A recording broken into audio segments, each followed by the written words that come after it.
نه به تبعیض سیستماتیک،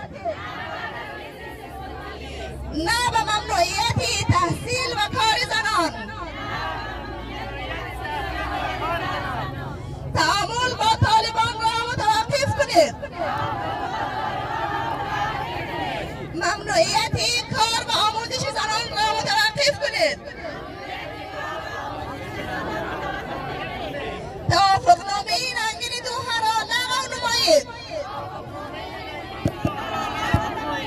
توافقنامه رنگین دوحه را لغو نمایید. طالبان دشمنان مردم افغانستان است، با آنان تعامل نکنید.